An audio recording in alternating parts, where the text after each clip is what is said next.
Hello and welcome. We're about to kick off a two-part deep dive into severe dehydration and its management. Now today, in part one, we're really going to focus on the problem itself, the absolutely devastating physiological cascade of a condition called cholera gravis. So here's how we're going to tackle this. We're going to start with what you can see on the outside, the clinical picture. Then we'll decode what the body is losing, look at the acid-base meltdown that causes, and finally, see how the body tries to fight back. It's like we're peeling back the layers of this crisis, one by one. All right, first up, the clinical picture. Before we get into the nitty-gritty biochemistry, we've got to understand what this emergency actually looks like from a clinical standpoint. You see, cholera isn't just one thing. It's a spectrum, but we're zeroing in on the most severe form, what we call cholera gravis. This is the real monster. It only hits a small percentage of people who get infected, but for them it is an absolute catastrophe, capable of leading to death in just a matter of hours if you don't intervene. Now, the single most defining sign of this condition is something called rice water stool, and the name tells you everything you need to know about the pathology. This isn't really feces anymore. The body is losing fluids so fast, we're talking up to a liter an hour, that it has literally washed out all the normal contents of the gut. What's left is this almost clear, odorless liquid with little flecks of mucus. It's unmistakable. So what happens when you lose more than 10% of your body weight in fluid? Well, the signs are dramatic. The eyes literally sink back into the skull. The vocal cords become so dry they can't vibrate properly, leading to this strange hoarse whisper known as Vox Cholerica. And the skin, especially on the hands, loses all its elasticity and becomes deeply wrinkled, giving us the classic washerwoman's hands. It's a shocking head-to-toe picture of systemic collapse. Okay, so let's zoom in a bit. To really get what's going on, we need to decode what's actually in that rice water stool. Understanding what's being lost is the key to the whole puzzle. And this is the critical point. The body isn't just losing water. If it were, this would be a much simpler problem to solve. No, it's losing a very specific, carefully balanced cocktail of fluids and electrolytes. It's basically hemorrhaging the very stuff that keeps it running. And this table really lays it all out. You've got massive sodium loss, right? That's what drives the huge drop in volume and leads to circulatory collapse. You're losing a lot of potassium too, which causes muscle weakness and can trigger life-threatening heart arrhythmias. But look at that last one, bicarbonate. The loss of bicarbonate is absolutely catastrophic. Why? Because you're literally pouring out the body's main defense against acid, and that triggers the next phase of this disaster. And that huge loss of bicarbonate is what kicks off the next part of our story, a total meltdown of the body's delicate acid-base balance. We are now officially in a state of severe metabolic acidosis. Think of it like a four-step chain reaction. 1. The gut is just dumping bicarbonate. 2. The blood's own buffering system tries to pick up the slack, but it gets overwhelmed almost instantly. 3. With no buffer left, the blood's pH just plummets. And 4. You're in severe metabolic acidosis. This is a state where your body's enzymes stop working, cells can't function, life just isn't sustainable. So, the body is in crisis. The blood is acidic, the volume is dangerously low, but it's not going down without a fight. The body mounts this incredible, desperate, two-pronged defense, calling on its major organs to try and fix the problem. So on one side, you have the lungs. They react immediately. They're the sprinters. They go into overdrive, trying to hyperventilate to blow off as much acidic CO2 as possible. It's a rapid, desperate attempt to raise the blood's pH. But then you have the kidneys. They're the marathon runners, the long-term controllers of acid base. But here's the tragedy. Because of the circulatory collapse, there's just not enough blood flow to keep them working. They get knocked out of the fight before they can even start. And you can actually see and hear this desperate effort from the lungs. It's called Kussmaul breathing. It's this deep, rapid, almost gasping type of breathing. And what's so important to realize is that this isn't a lung problem.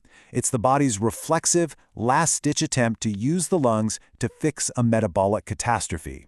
It's the sound of the body trying to save itself. But in the end, the body's defenses just can't keep up.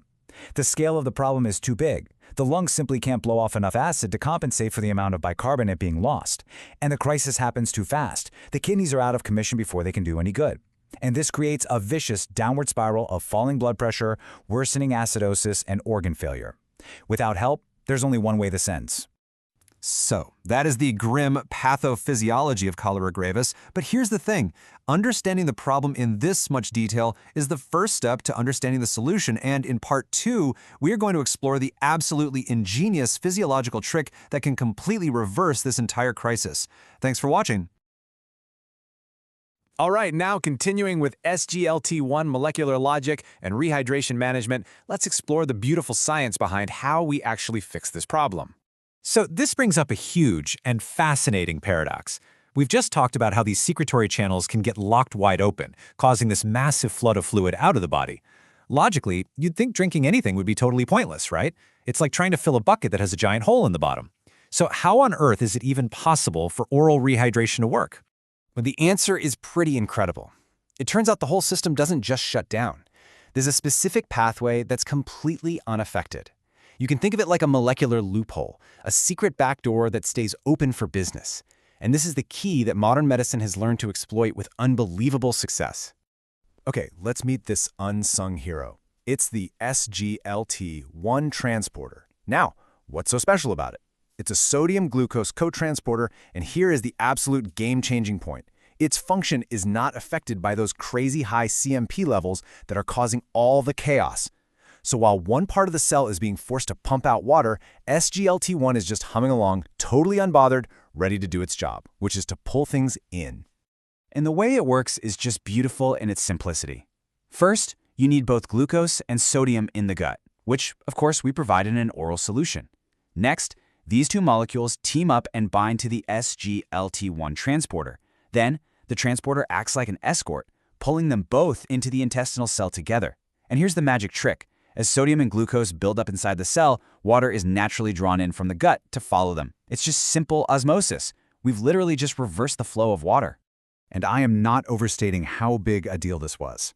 This quote really says it all. Realizing that this pathway still worked, even in the middle of a catastrophic illness, well, it was hands down one of the most important medical discoveries of the entire 20th century. This single insight is the bedrock of a therapy that has saved, by some estimates, 50 to 70 million lives. Just let that sink in.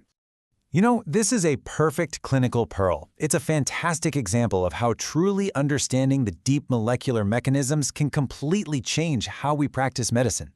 And hey, if you find this level of detail helpful, do me a favor and hit that like and subscribe button. It really helps us keep making more of these custom medical videos just for you.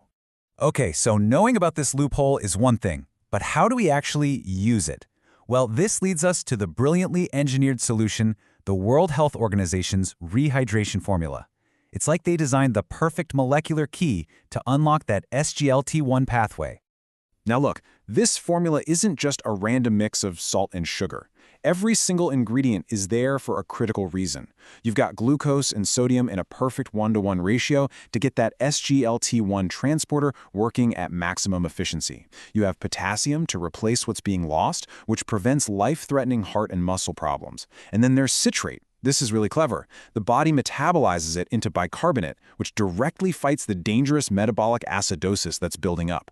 This slide right here is maybe one of the most important public health messages there is. Why can't you just give someone a soda or a fruit juice? Because it's a recipe for disaster. The oral rehydration solution is perfectly balanced with a low overall concentration, or osmolarity, which helps pull water into the body. Sugary drinks are the exact opposite. They're packed with sugar, have way too little sodium, and they're hypertonic. This doesn't just fail to help, it actively makes the diarrhea worse by pulling even more water out of the body. The balance is absolutely non-negotiable. Of course, sometimes the dehydration is just too severe, or the patient is vomiting and can't keep anything down. When the oral route isn't an option, we have to move to the backup plan, and that's where intravenous fluid rescue comes in. And just like with oral solutions, not all IV fluids are created equal for this job. The clear fluid of choice is Ringer's lactate. Why? Because it's much more physiologic, meaning its electrolyte mix is a much closer match to the fluid the body is actually losing. But crucially, it contains lactate. Normal saline, on the other hand, is basically just salt water. It replaces volume, but it has no buffer, and if you give a lot of it, it can actually make the acidosis worse. So let's just zoom in on this lactate advantage, because it's such an elegant piece of biochemistry. The lactate from the IV bag gets taken up by the liver. The liver then puts it through its metabolic pathways and, voila, out comes bicarbonate. This freshly made bicarbonate gets dumped into the bloodstream, where it immediately starts to buffer and correct that life-threatening acidosis. It's basically giving the body the raw materials to make its own antidote. So, rehydration is the immediate, life-saving step. But the job's not finished. The gut lining has taken a serious beating. We also have to think about rebuilding the defenses and helping that mucosa repair itself. And that's where a humble micronutrient, zinc, steps into the spotlight. The evidence for using zinc is just compelling.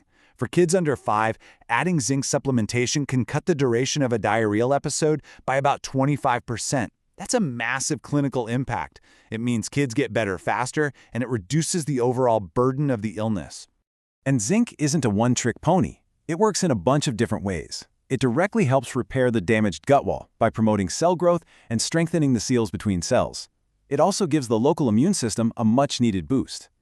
There's even evidence it can help dial down that out-of-control secretion. And, maybe most importantly for the long run, it replenishes the body's zinc stores, making a child more resilient to future episodes. So this really brings us full circle. When you step back and look at the whole picture, it's just amazing. How can understanding these tiny molecular details, from a single transporter like SGLT1 to the precise role of a single micronutrient like zinc, allow us to completely transform patient outcomes on a massive global scale?